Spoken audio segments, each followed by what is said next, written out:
तो ये चार प्रमुख विभाजन हैं जिसमें से हम दो देख चुके हैं, व्यवस्था की पुस्तकें और इतिहास की पुस्तकें। अब हम आज तीसरे विभाजन में आएंगे जिसे हम कहते हैं काव्यात्मक पुस्तकें। जैसा कि नाम से भी हमें समझ में आता है, ये ऐसी पुस्तकें हैं जिसकी भाषा शैली अलग है ना। जब हम बाइबल सर्वेक्षण कर रहे हैं तो उसमें एक बात याद रखिए कि जब हम बाइबल के अलग अलग तरह की पुस्तकों को हम अध्ययन करते हैं तो उससे हमें यह भी समझ में आता है, सीखने को मिलता है कि हर पुस्तक की भाषा शैली अलग है, लिटरेरी स्टाइल बोलते हैं उसको, वो अलग है और इसलिए उसकी जो व्याख्या है वो भी अलग तरीके से होती है। उदाहरण के लिए काव्यात्मक पुस्तकें जो हैं उसमें कैसी भाषा है? काव्यात्मक भाषा है। काव्यात्मक मतलब क्या कहेंगे हम? जिसमें अलंकारिक शब्दों का प्रयोग होता है ना। हम जब कविताएं सुनते हैं तो कविताओं में कई बार बहुत अलग अलग तरह की बातें की जाती जो जिन्हें हम सीधे जैसा लिखा गया वैसा नहीं हम समझते हैं। उदाहरण के लिए भजन संहिता की पुस्तक को आप देखेंगे तो उसमें एक भाग में ऐसे लिखा है कि उसके नथुनों से धुआं निकला, उसने अपना दाहिना हाथ बढ़ाया। तो ये सब क्या है? ये अलंकारिक भाषा है। इसका मतलब क्या ऐसा है क्या कि परमेश्वर की नाक है और उसमें से धुआं निकला? ये है क्या उसका अर्थ? नहीं। तो आप समझ रहे हैं, काव्यात्मक जो पुस्तकें हैं उसकी भाषा शैली अलग है। इन बातों को समझना इसलिए जरूरी है क्योंकि आगे जाकर प्रभु ने चाहा तो बाइबल सर्वेक्षण के बाद हम बाइबल अध्ययन कैसा करना है उसे भी हम देखने वाले हैं। अय्यूब, भजन संहिता, नीति वचन, सभोपदेशक और श्रेष्ठ गीत, है ना।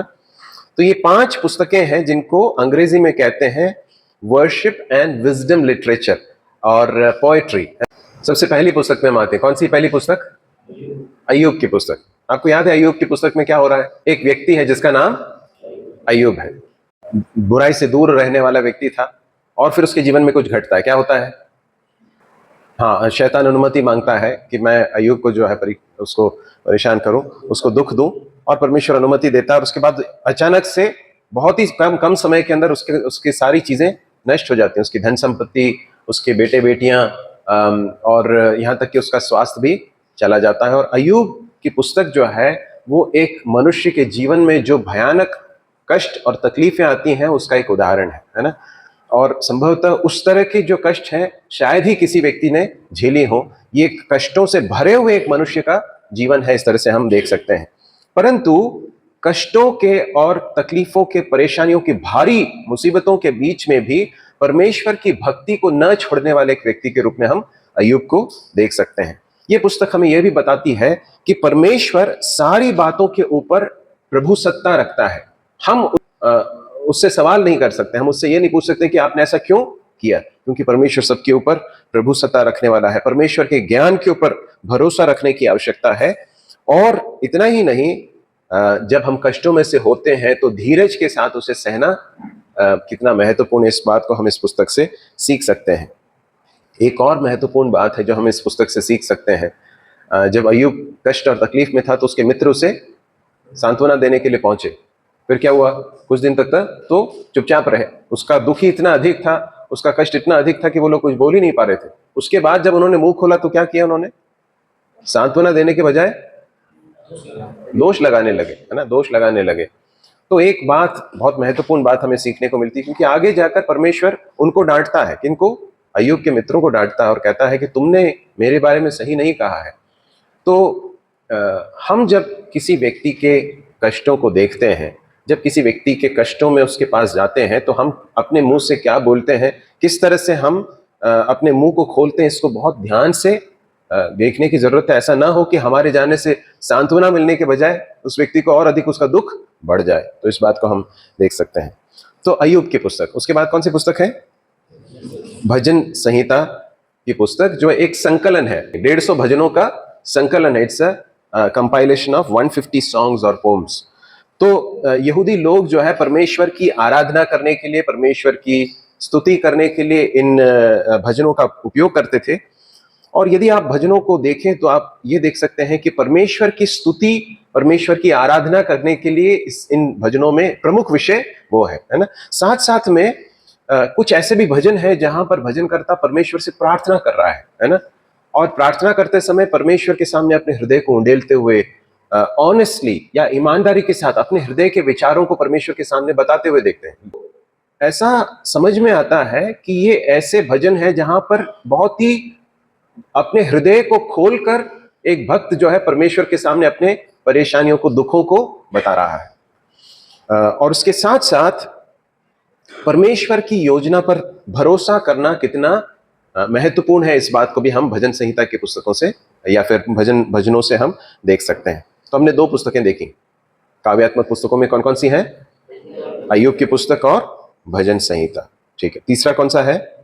नीति वचन की पुस्तक। नीति वचन की जो पुस्तक है उसमें से अधिकांश जो है भाग जो है वो सुलेमान के द्वारा लिखी गई हैं, और उसमें जो है दिन प्रतिदिन के जीवन में एक व्यक्ति को किस तरह से बुद्धिमानी के साथ आचरण करना चाहिए इसके बारे में हम देख सकते हैं। ज्ञान का, या फिर ज्ञान बोलने से जो है दिमागी ज्ञान नहीं, परंतु किसी एक परिस्थिति में किस तरह से परमेश्वर के लोगों को आचरण करना चाहिए, प्रत्युत्तर देना चाहिए, उसके बारे में हम इस पुस्तक में देख सकते हैं। ईमानदारी के बारे में, दुष्टता से दूर रहने, गलत बातों से दूर रहने के लिए, व्यभिचार से, पाप से दूर रहने, इस तरह की बहुत सारी, बहुत ही प्रैक्टिकल, बहुत ही व्यावहारिक बातों को इस पुस्तक में हम देख सकते हैं। इसके साथ साथ प्रोवर्ब्स जो है या नीति वचन जो है वो ये भी बताता है कि संबंध कितने महत्वपूर्ण है, चाहे वो घर में पति पत्नी का संबंध हो, या फिर माता पिता का बच्चों के साथ संबंध हो, बच्चों का माता पिता के साथ जो संबंध हो, या फिर हम जहां काम करते हैं वहां पर हमारे जो सहकर्मी हैं उनके साथ जो संबंध हो, हमारे ऊपर जो अधिकारी हैं उनके साथ हमारा संबंध हो। तो इन सारे क्षेत्रों को छूने वाली एक पुस्तक है नीति वचन की पुस्तक। मैं आपको प्रोत्साहित करूंगा कि आप अपने पारिवारिक प्रार्थना में बीच बीच में कम से कम ऐसा करें कि रोज एक नीति वचन का अध्याय पढ़ें। इससे क्या होता है कि परमेश्वर के वचन से बहुत व्यावहारिक बातें जो है वो हमारे लिए और हमारे परिवार के अन्य सदस्यों के लिए जो है वो मिलती है। हम लोग ऐसा कभी कभार बीच बीच में करते हैं, ऐसा नहीं कि हर बार करें, लेकिन समझ लीजिए 3 या 4 महीने के बाद जो है उसको स्टार्ट कीजिए। तो कम से 31 अध्याय है इसमें, है ना। तो अगर आप 31 दिन है तो आप पूरे उस नीति वचन के पुस्तक को एक एक दिन में कवर कर सकते हैं। बहुत ही व्यावहारिक बातें हम वहां पर देखने को हमें मिलती हैं। उसके बाद कौन सी पुस्तक है? सभोपदेशक की पुस्तक। ये भी जो पुस्तक है वो सुलेमान के द्वारा लिखी गई पुस्तक है, और इस पुस्तक में जो प्रमुख विषय है, एक शब्द जो बार बार आता है वो कौन सा है, आपको याद है? एक शब्द, हाँ, व्यर्थ। व्यर्थ, सब कुछ व्यर्थ है, ऐसा सुलेमान कहता है। और सुलेमान एक ऐसा व्यक्ति था जो बहुत, जिसे परमेश्वर ने बहुत ज्ञान दिया, बुद्धि दी, बहुत धनी था, और उसने अपने राज्य के समय में ऐसे ऐसे कार्य किए, ऐसे ऐसे प्रोजेक्ट्स उसने लिए, बनाए, जिसके बारे में सुनकर बाहर दूसरे जो देश के लोग हैं वो आकर देखने के लिए आते थे। उसके दौरान इजराइल राष्ट्र जो है बहुत एक पराक्रमी देश के रूप में उभर कर आया। परंतु इस पुस्तक में सुलेमान बार बार एक शब्द का प्रयोग करता है, कौन सा है? व्यर्थ है, सब कुछ व्यर्थ है, वायु को पकड़ने के समान है। क्या है इसका अर्थ? क्या जब इस पुस्तक को हम पढ़ते हैं तो हमें यह सोचना चाहिए कि सब कुछ ऐसा ही है, सब कुछ माया है? ऐसा है क्या? नहीं। एक शब्द, एक जो सेंटेंस है वो बार बार सुलेमान कहता है, वो ये है कि आकाश के नीचे, है ना, अंडर द सन, या सूर्य के नीचे मैंने पाया कि मैंने ऐसा किया, मैंने वैसा किया, और मैंने पाया कि सब कुछ व्यर्थ है। तो ये जब सुलेमान कह रहा है, या इस पुस्तक का लेखक कह रहा है कि सब कुछ व्यर्थ है, तो उसका अर्थ ये नहीं है कि सब कुछ निरर्थक है, परंतु परमेश्वर को छोड़कर या परमेश्वर से अलग होकर एक व्यक्ति जब कुछ भी करे तो उसमें कोई अर्थ नहीं है। इस संसार के जितने भी परस्यूट्स हैं, जितने भी उपलब्धियां हैं, जिन चीजों के पीछे हम जाते हैं, यदि उसमें परमेश्वर को जो स्थान देना है उसे नहीं दिया जाए तो फिर क्या होगा? सब कुछ व्यर्थ होगा।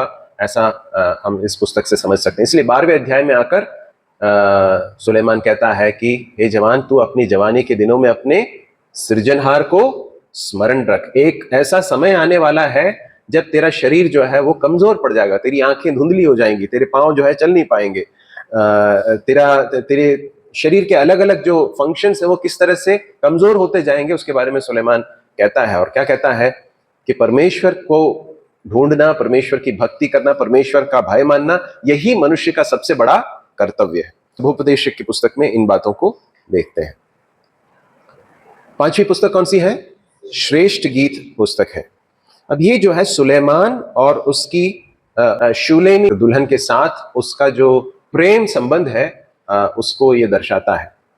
तो कई बार कई लोग इस पुस्तक को जब पढ़ते हैं तो ऐसा लगता है, उनको लगता है कि ये कैसी अजीब सी पुस्तक है, इसको क्यों बाइबल के अंदर रखा गया है। इसमें एक पति और पत्नी के बीच के प्रेम और उसके जो शारीरिक जो एक्सप्रेशन है ना, उसको बहुत खुले तरीके से बताया गया है। तो कई बार लोग इसे समझते हैं कि नहीं भाई, ये तो जो है इसका कुछ अर्थ, कुछ आत्मिक अर्थ ही है इसमें, है ना। परंतु परमेश्वर का वचन मनुष्य के जीवन के हर क्षेत्र को छूता है, और परमेश्वर है जिसने पति और पत्नी के संबंध को बनाया है। परमेश्वर है जिसने विवाह को ठहराया है। और इसलिए वैवाहिक संबंध में, ध्यान से सुनिए, एक बॉयफ्रेंड गर्लफ्रेंड के रिश्ते में नहीं बात कर रहे हैं, परंतु एक पति और पत्नी, विवाहित पति और पत्नी के बीच में जो प्रेम संबंध है और उसमें जो शारीरिक संबंध है, वो परमेश्वर की दृष्टि में बहुत पवित्र है। इसलिए परमेश्वर ने बिना किसी लाग लपेट के इस पुस्तक को अपने वचन में स्थान दिया है। परंतु एक और बात हमें याद रखने की जरूरत है। वैवाहिक जीवन जो है अपने आप में बहुत सुंदर बात है। परमेश्वर ने इस पृथ्वी पर रहते हुए ही परिवार को रखा है, और इसलिए पारिवारिक संबंध को, पारिवारिक जीवन को, पति पत्नी की जो संबंध है उसको बहुत प्रमुखता से देखने की, बहुत महत्वपूर्ण होकर देखने की आवश्यकता है। और विवाह जो है, ध्यान से सुनिए इस बात को, विवाह जो है वो परमेश्वर के एक और इससे भी बड़ी एक सच्चाई का एक प्रतिबिंब है, रिफ्लेक्शन है। वैवाहिक जीवन में पति और पत्नी का जो संबंध है वो इससे भी बढ़कर एक संबंध का प्रतिबिंब है। कौन से संबंध का? मसीह और कलीसिया के साथ। इसलिए इफिसियों की पत्री में प्रेरित पौलुस कहता है कि वो जब पति और पत्नी के बारे में कहता है तो कहता है कि मैं मसीह और कलीसिया के संबंध में कह रहा हूं।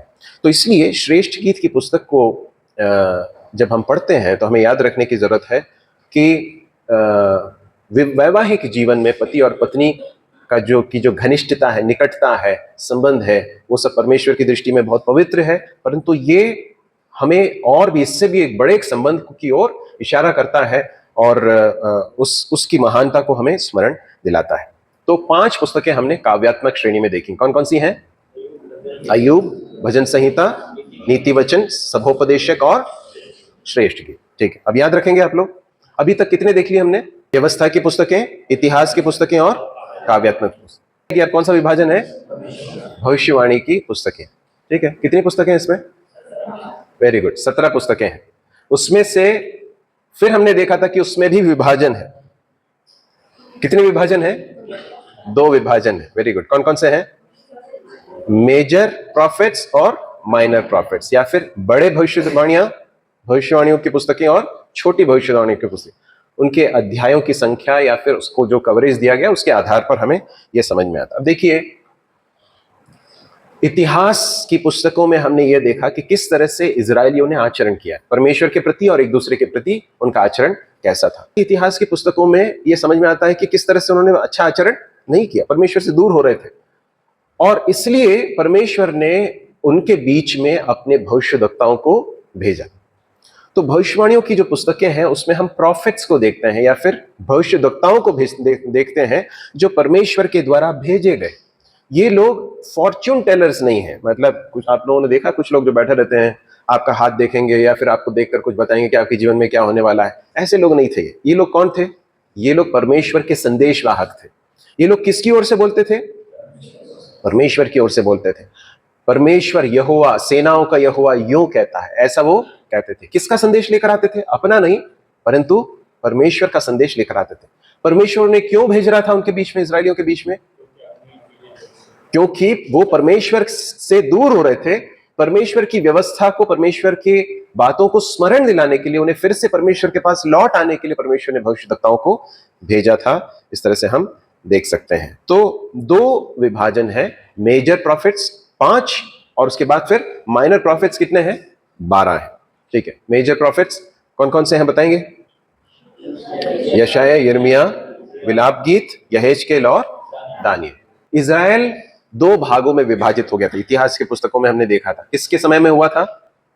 सुलेमान के शासन के बाद, है ना। कौन था सुलेमान के शासन के बाद? कौन आया? रहूबियाम नाम का एक व्यक्ति आया जो उसका बेटा था।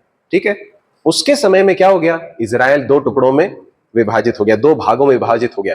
कौन सा था? एक तो उत्तरी और दूसरा दक्षिणी। उत्तरी राज्य में कितने गोत्र थे? 10 गोत्र थे, है ना। दक्षिणी राज्य में कितने गोत्र थे? 2 थे। कौन कौन से थे याद है? यहूदा और बिन्यामीन। तो यशायाह को जब परमेश्वर ने भेजा, ध्यान से सुनिए, तो वो परमेश्वर के संदेश को यहूदा के पास लेकर आ रहा है और क्या कह रहा है कि परमेश्वर का न्याय आने वाला है। किसके ऊपर? यहूदा के ऊपर। उसके पाप के विरुद्ध परमेश्वर का किस तरह से दंड आने वाला है, न्याय आने वाला है, इसे हम यशायाह की पुस्तक में देख सकते हैं। ठीक है। एक और प्रमुख बात जो यशायाह के बारे में समझने की है वो यह है, यशायाह एक ऐसी पुस्तक है जिसमें प्रभु यीशु मसीह के या आने वाले मसीहा के बारे में अनेक भविष्यवाणियों को हम देख सकते हैं। उसमें से आज हमने कुछ पढ़ा भी था यशायाह 53वें अध्याय में। 53वें अध्याय के अलावा भी हम कुछ भागों में हम देख सकते हैं। एक और बात बताकर आगे बढ़ना चाहता हूं, जितनी भी भविष्यवाणियों की पुस्तकें हैं उन सब में आने वाले मसीहा का कुछ ना कुछ विवरण दिया गया था। ठीक है। तो हमने पहली पुस्तक देख ली यशायाह, उसके बाद कौन सी है? यिर्मयाह की पुस्तक। ये जो है व्यक्ति, ये यहूदा के पतन के आसपास और आगे जाकर यिर्मयाह के समय में ही यहूदा जो है वो एक्साइल में चला गया या फिर बंधुआई में चला गया। उत्तरी राज्य जो है वो भी बंधुआई में गया और दक्षिणी राज्य जो है वो भी बंधुआई में गया। उत्तरी राज्य मतलब इजराइल कहां गया बंधुआई में? असीरिया। असीरिया को हिंदी में कहते हैं अशूर, याद रखेंगे। अशूर में बंधुआई में चला गया। और जो दक्षिणी भाग है वो कहां चला गया? बेबीलोन में बंधुआई में गया। तो इसलिए आप बहुत सारी पुस्तकों में बेबीलोन शब्द का या उस स्थान का प्रयोग आप देखेंगे। तो यिर्मयाह जो है वो जब भविष्यवाणी कर रहा है उस समय तक यहूदा बंधुआई में गया नहीं, लेकिन जाने वाला है ना। तो यिर्मयाह ये कहता है कि देखो बंधुआई में जाने वाले हो और नबूकदनेस्सर जो है वो राजा जो है वो बेबीलोन का वो आएगा और वो कहता है कि तुम उससे लड़ने के बजाय तुम क्या करना? तुम समर्पण कर देना, तुम सरेंडर कर देना। क्यों? क्योंकि परमेश्वर ने यह ठहराया था कि इनके पाप के कारण ये लोग बंधुआई में जाएं और वहां पर रहने के द्वारा वो परमेश्वर की कुछ बहुत महत्वपूर्ण सच्चाइयों को सीखकर फिर वापस परमेश्वर को लौटाया लाएगा। 2 पुस्तकें कौन कौन सी? यशायाह की पुस्तक और यिर्मयाह की पुस्तक। अगला कौन सा है? विलाप गीत का पुस्तक है। विलाप गीत जैसा कि नाम से हमें समझ में आता है वो विलाप का एक गीत। विलाप क्या होता है? जब दुख और शोक से एक व्यक्ति रोता है, बोलता है, तो उसको विलाप कहते हैं। तो ये भी एक गीत है जो विलाप का गीत है। और कौन लिख रहा है इसे? अगेन इसका लेखक कौन है? यिर्मयाह है। ठीक है। विलाप गीत भी किसने लिखा है? यिर्मयाह ने लिखा है। और क्यों लिख रहा है? अब देखिए बंधुआई में चले गए। बंधुआई में जाने से पहले क्या हुआ मालूम है? नबूकदनेस्सर आया और उसने उसके बाद यरूशलेम को पूरी रीति से नाश कर दिया। यरूशलेम को जब नाश किया, यरूशलेम की जो स्थिति हो गई उसे देखकर यिर्मयाह क्या कर रहा है? विलाप कर रहा है। तो विलाप गीत की पुस्तक में हमें ये देखने को मिलता है। अगली पुस्तक कौन सी है? यहेजकेल की पुस्तक। यहेजकेल की पुस्तक में अगेन फिर से यहेजकेल जो है यरूशलेम के ऊपर जो दंड आने वाला है उसके बारे में बताता है, लेकिन साथ साथ में यह भी बताता है कि किस तरह से परमेश्वर उसके बाद उसे फिर से रिस्टोर करेंगे, फिर से उसे पुनर्स्थापित करेंगे। इस बात को यहेजकेल कह रहा है। क्या क्या कह रहा है? यरूशलेम के ऊपर आने वाले दंड के बारे में और उसकी पुनर्स्थापना के बारे में दोनों यहेजकेल बताता है। अगली पुस्तक दानियेल की पुस्तक। दानियेल में की पुस्तक में दानियेल नाम के व्यक्ति को हम देखते हैं जो बेबीलोन में दूसरे यहूदा के बहुत सारे लोगों के साथ साथ वो भी बंधुआ बनाकर ले जाया गया था। और उसके बाद हम देखते हैं किस तरह से परमेश्वर उसे बहुत एक ऊंचे स्थान पर पहुंच जाता है। ठीक है। अब दानियेल जब इस पुस्तक को लिख रहा है या दानियेल की पुस्तक में जो बातें बताई गई हैं वो कब घटित हुई? जब यहूदा कहां पर है? बंधुआई में। और कहां पर है? बेबीलोन में। वेरी गुड, बेबीलोन में है। और उसमें हमें समझ में आता है कि किस तरह से परमेश्वर अपने भक्त लोगों को किस तरह से प्रिजर्व करता है या फिर किस तरह से उन्हें सुरक्षित रखता है। साथ साथ में दानियेल की पुस्तक जो है वो प्रकाशित वाक्य की पुस्तक के साथ भी बहुत गहरा रिश्ता रखती है, क्योंकि इसमें आने वाली जो घटनाएं हैं जिनको जो डॉक्ट्रिनल स्टडीज हैं, जो सैद्धांतिक जो स्टडीज है उसमें एस्केटोलॉजी बोलते हैं। एस्केटोलॉजी मतलब आने वाली बातें, जो घटनाएं हैं उनका अध्ययन। तो एस्केटोलॉजी में या आने वाली जो घटनाएं हैं, घटने वाली जो घटनाएं हैं, उनकी बहुत सारी बातों का विवरण कहां में मिलता है? दानियेल की पुस्तक में मिलता है। किसने उस पर प्रकट किया? परमेश्वर ने प्रकट किया, है ना। किस तरह से अलग अलग राज्य होंगे, साम्राज्य होंगे, उनका पतन होगा, उसके बाद फिर एक नया साम्राज्य स्थापित होगा। प्रभु यीशु मसीह के बारे में बहुत सारी बातें हम दानियेल की पुस्तक में हम देख सकते हैं। तो उसके बाद जो है हम माइनर प्रॉफिट्स में आते हैं, है ना। अब माइनर प्रॉफिट्स कौन कौन से हैं? होशे से लेकर मलाकी तक हम माइनर प्रॉफिट्स को देखते हैं। होशे जो है वो एक ऐसी पुस्तक है जिसमें एक ऐसे भविष्यवक्ता को देखते हैं जिससे परमेश्वर कहते हैं कि एक ऐसी स्त्री से विवाह करने के लिए कहते हैं जो आगे जाकर उसे धोखा देती है ना। या फिर वो जो है अपने वैवाहिक जीवन में विश्वासहीन है या फिर विश्वास योग्य नहीं है, धोखा देती है, और उसके द्वारा परमेश्वर इजरायली लोगों से कुछ कह रहे हैं। क्या कह रहे हैं? विवाह जो है, विवाह के उस चित्र को या फिर विवाह के उस उदाहरण को देखकर परमेश्वर इजरायली लोगों से कह रहे हैं कि जिस तरह से होशे की पत्नी ने उसके साथ विश्वासघात किया, वैसे ही तुमने मेरे साथ विश्वासघात किया है। अब देखिए, एक और बात बताकर मैं आगे बढ़ना चाहता हूं। जो भविष्यवक्ता थे ना, वो लोग उनका काम सिर्फ सुनाना नहीं था, उनका काम सिर्फ संदेश सुनाने तक सीमित नहीं था, वो संदेश को महसूस करते थे। यहेजकेल से परमेश्वर ने कहा तू इतने दिन तक इस करवट सोना, और उसके बाद फिर बोला कि अब इतने दिन तक तू दूसरे करवट सोना। मतलब क्या है? वो आज्ञा है, उसका उल्लंघन नहीं करना है। तो जिस संदेश, उसके बाद कहता है कि छोटा सा दीवार में एक छोटा सा छेद बना और उसके अंदर से तू बाहर निकल। तो क्या हो रहा मालूम है? ये जितने भविष्यवक्ता थे वो सिर्फ संदेश सुना नहीं रहे थे, संदेश को महसूस भी कर रहे थे, अनुभव कर रहे थे, वो उसमें से खुद होकर गुजर रहे थे। इसलिए ये जो भविष्यवक्ता हैं उनमें से अधिकांश लोगों को इजरायली लोगों ने बहुत परेशान किया, बहुत दुख दिया, उनको बहुत यातनाएं दी, उनमें से कई लोगों को मार डाला। इसलिए प्रभु यीशु मसीह यरूशलेम को देखकर कहते हैं, हे यरूशलेम, तूने तेरे पास भेजे गए भविष्यवक्ताओं को क्या किया? मार डालती है तू। कितने ही बार जैसे मुर्गी अपने बच्चों को अपने पंखों तले लेकर आती है, मैंने चाहा परंतु तूने नहीं चाहा। तो हम होशे की पुस्तक में इजराइल की विश्वासघात को परमेश्वर बता रहा है, इस बात को हम देख सकते हैं। अगली पुस्तक कौन सी है? योएल की पुस्तक। योएल की पुस्तक में परमेश्वर के आने वाले दंड के बारे में बताता है, जो महामारियों के रूप में बताया गया है। अलग अलग महामारियों के द्वारा परमेश्वर जो लाने वाले दंड हैं, उनके बारे में हम योएल की पुस्तक में देख सकते हैं। आमोस की पुस्तक जो है वो एक ऐसी पुस्तक है जिस समय पर इजराइल जो है वो मेटीरियल तरीके से या फिर भौतिक रूप से तो बहुत समृद्ध था, उनके पास बहुत धन था, सब कुछ था, परंतु नैतिक रूप से पूरी रीति से वो लोग डीके हो गए थे या फिर परमेश्वर से पतित, परमेश्वर से दूर हो गए थे। और आमोस जो है इजराइल को वार्न करता है या इजराइल को चेतावनी देता है, और न सिर्फ इजराइल को परंतु आसपास के जो राष्ट्र हैं उनको भी परमेश्वर आने वाले दंड के बारे में चेतावनी देता है। एक और बात बताकर मैं समाप्त कर रहा हूं, यहाँ का हम आज के लिए अध्ययन समाप्त करेंगे। भविष्यवक्ताओं की पुस्तकों में जो परमेश्वर डील कर रहे हैं वो सिर्फ इजराइल के साथ नहीं है ना। आप जब ध्यान से पढ़ेंगे तो आपको समझ में आएगा परमेश्वर इजराइल के साथ भी डील कर रहे हैं।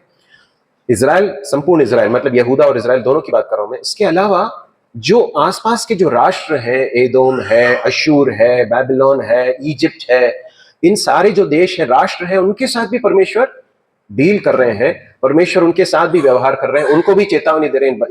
इन बातों को हम देख सकते हैं। प्रभु हमारी सहायता करे कि हम आने वाले दिनों में ये जो कर रहे हैं, जो एक्सरसाइज, इसके द्वारा हम परमेश्वर के वचन के स्ट्रक्चर को हम समझ सकें, और उसके बाद फिर जो परमेश्वर ने प्रमुख संदेश पुस्तकों में दिए हैं उनको हम समझ सकें, ताकि जब भी हम बाइबल पढ़ते हैं, और मैं आपसे आग्रह करना चाहता हूँ बाइबल पढ़िए, है ना। बाइबल रीडिंग प्लान आप में से कितने लोग फॉलो कर रहे हैं नहीं मालूम, परंतु आप पढ़िए। पढ़ते समय इस बात को भी याद रखिए कि कहानी के कौन से हिस्से में आता है। जब आप भविष्यवक्ताओं की पुस्तकों को पढ़ते हैं तो आप समझिए कि ये व्यवस्था की पुस्तकें हो चुकी हैं, इतिहास की हो चुकी हैं, और अब हम काव्यात्मक पुस्तकों के बाद कहां पर हैं? भविष्यवक्ता की पुस्तकों में। तो इसलिए इस तरह से प्लेस करेंगे तो आपको और अधिक समझ में आएगा। प्रभु हमारी सहायता करे। प्रभु के नाम की महिमा।